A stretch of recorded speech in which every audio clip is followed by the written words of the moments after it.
Shabbat Shalom. Why did God give us the Torah? According to Midrash, it's because we said the words in this week's Parsha. Kol asher diber Adonai na'aseh v'nishma. All that God tells us we will certainly do and hearken to. Some might find this perplexing. Don't we want to first know the terms of the deal? For all the Jewish lawyers out there, no one could stand up to God and say, tell me the real story. Well, the Midrash teaches us this exactly what the other nations did, because they were offered the Torah as well. Goes through our relatives one by one. First, the sons of Esau, and says, do you accept my Torah? God says to them. They say, what's written in it? I want to know the fine print. God replies, you shall not murder. And the sons of Esau say, that is part of our inheritance.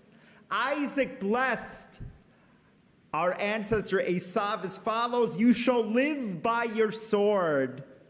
We can't accept it, no can do. Next up, the sons of Ammon and Moab. God says, do you accept the Torah? And they think and they say, well, what's in it? I want to know the details. God says, you shall not commit adultery. And they retort, that is part of our origin story. If you want to look, you can see it in Genesis 19. So how can we accept it?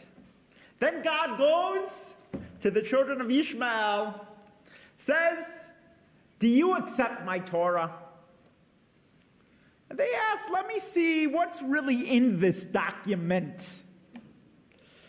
God says, you shall not steal. And they reply, well, that's connected to our legacy. Ishmael is called a wild man, and Joseph was kidnapped by the Ishmaelites from the land of the Hebrews. And then God comes to Israel with the fiery law in his right hand, and Israel opens their mouths, and they don't say, let me read the details. Let me see exactly what I'm signing up for. They say, all that is a word of God we will do, and then we will come to understand. It's not necessarily my favorite text, a bit xenophobic. Yet, what I love about it is it shows Israel's motives.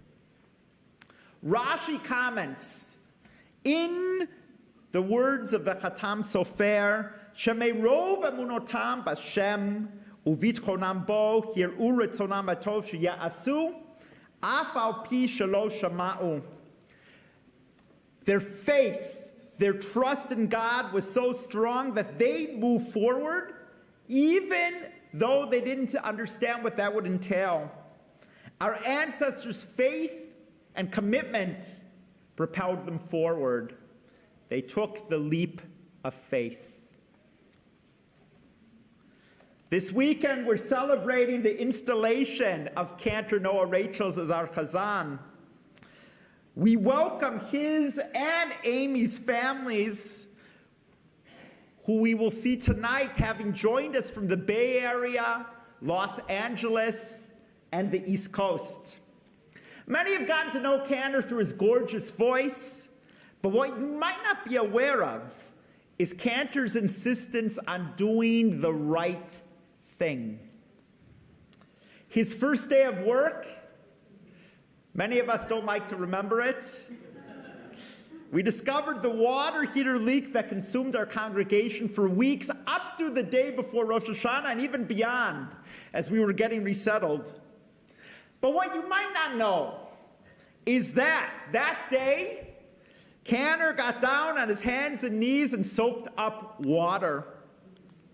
You might also not have been aware that this past Monday, after the storm, Cantor immediately went outside after Minyan to clear branches and brush from the walkway from the Shalom School lot toward Mosaic Law. Now, Cantor, you never said, this is beneath my pay grade, or I never signed up for this.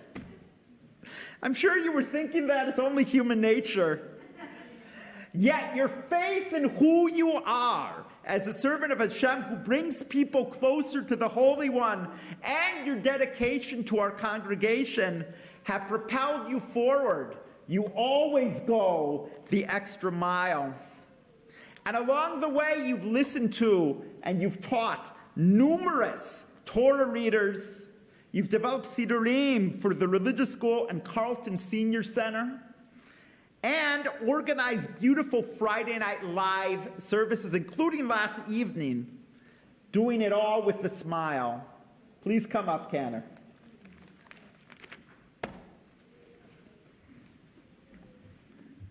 Cantor, I know how modest you are and how much you hate making things about you. Too bad, that's what today is all about. I have the partner of my dreams, someone with a strong work ethic, talents which complement mine, and a love of serving as spiritual leader. You also challenge me. You ask thoughtful questions.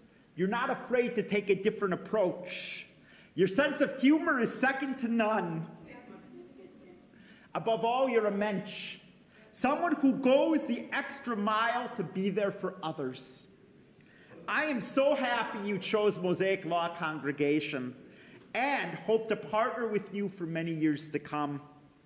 As Israel was fortunate to merit Torah, we are most fortunate to merit you, Amy, and Maya. Thank you so much, Cantor Rachels, for answering our call. Your Na'aseh stepping forward with outstretched arms has made an indelible mark on Mosaic Law Congregation in 7 short months. And we are all the better for it. As no celebration is complete without song, I'm going to have us join together one more time.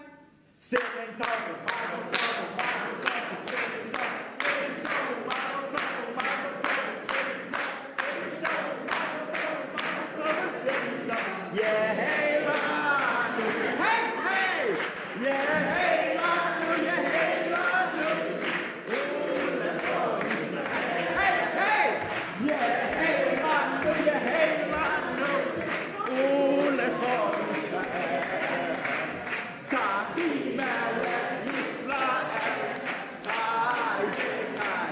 Hey, hey, David.